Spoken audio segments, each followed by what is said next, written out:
Hey, what's up? So, this video is about, essentially, it's about the word I. And so, it's something that, if you become aware of this, it's a funny thing. So, we communicate things, we talk to each other, we share things about what we're doing, about ourselves, about about stuff because we're humans and we're social beings, right? But so the thing is, when you talk with people, some people use the word I far more frequently than others, just like swear words. Some people, they swear rarely. Some people, it's every other word. It's like it doesn't even mean anything anymore because it's like, then I F and F and this and F and that. It's just like, holy smokes, because it's an intensifier, F words, or swear words in general, because they're very loud. They have exclamation marks. They're very, and so there's a whatever. Yeah, there's this thing that I would call it the grandmother principle, where it's like, if you wouldn't speak that way in front of your grandmother, why would you speak that way in front of me? Why? Because clearly you can tell the difference between is it appropriate to speak in a certain way, to say certain things, or say in front of your boss, or there's a number of scenarios. But your grandma, it's like she doesn't want to hear that stuff. It's not very becoming. It's not polite. It's not nice. It's not interesting. It's not funny either. It's really just annoying. It's really you just running your mouth. And so this is a way that I would explain to somebody. It's just like, sort of like as an analogy. It's like why that kind of language is not the best. And it also shows how weak your vocabulary is if you can't find ways to express yourself just using regular words. You need to resort to these other words to kind of like to fill in, right? You're missing words, essentially, right? And so the thing is with the word I, you'll notice, if you're aware of this, how some people use this word very frequently. And at first you didn't know because you did it too. But then as soon as you become aware of it and you hear it, and if you know what it signifies, because when you use the word I, you're talking about yourself, right? And there's nothing wrong with this, but it's when it becomes unbalanced, when it becomes when there's too much of it, just like anything, it becomes, I don't know, when a person is just constantly talking about themselves, making everything about themselves, relating everything to themselves, and somebody shares something, and then the person is like, my dog did this, I went here, I had, it's like without even really acknowledging what the other person said, just kind of like waiting to respond and make it about themselves. And so the more you become aware of this, you can tone it down. Of course, there are times when it is necessary to use that word. It's not about being anal. It's about being aware, and it's about regulating it, and not letting it get out of control, and understanding the implications of that there are. And it's just like, it's a funny thing how some people like to pronounce themselves, they like to people. So it's like, it's the I, the me, the my, and the mine.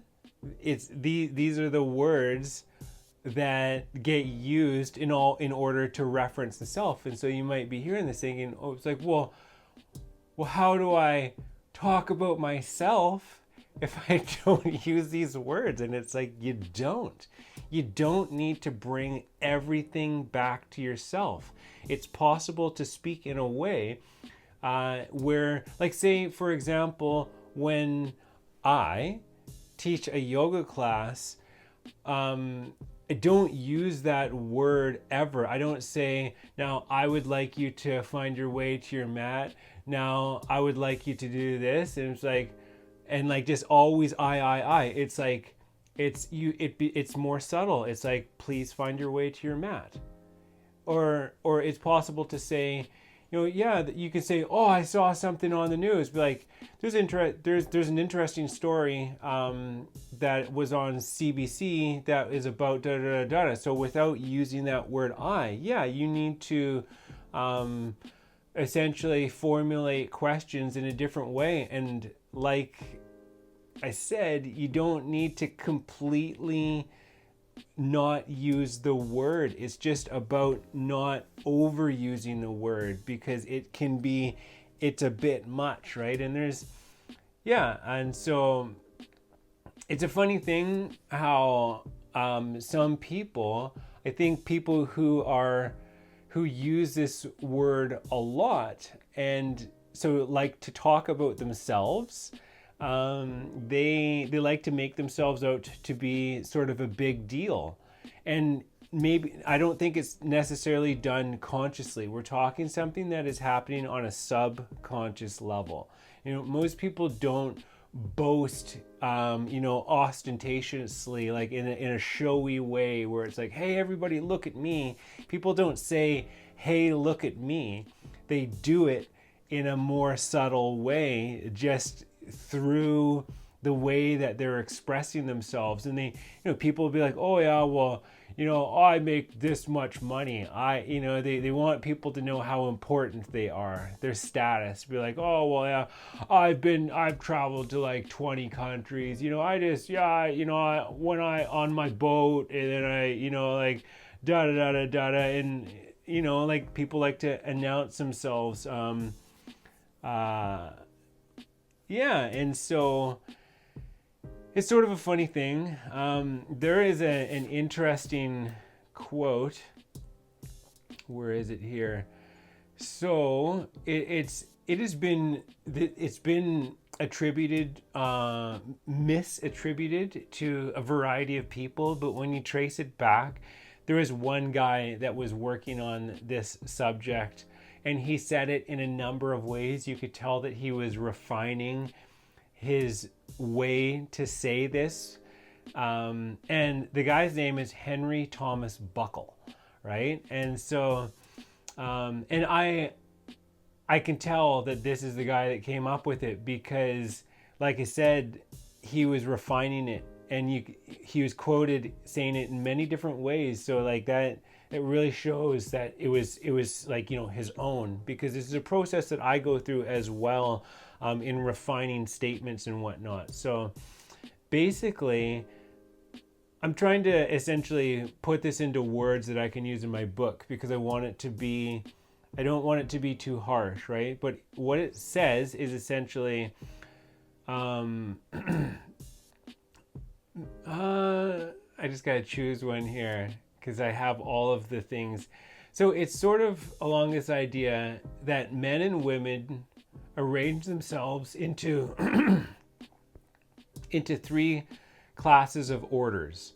So they say it's like higher thinking individuals have a tendency to discuss concepts and ideas, whereas average thinking people have a tendency to discuss events, things that are happening in the world, while more simple-minded people have a tendency to talk predominantly about themselves and about other people, gossiping and, judging and making statements about stuff. Like, oh, like there's a phrase, the perambulating refutation, meaning like perambulating, walking around, refutation, refuting, be like, oh, that's stupid, blah, blah, blah, just kind of walking around with this attitude and whatnot. And like, so for myself, I'm not saying that I am a high level thinker, but I certainly have a tendency to discuss concepts and ideas. I mean,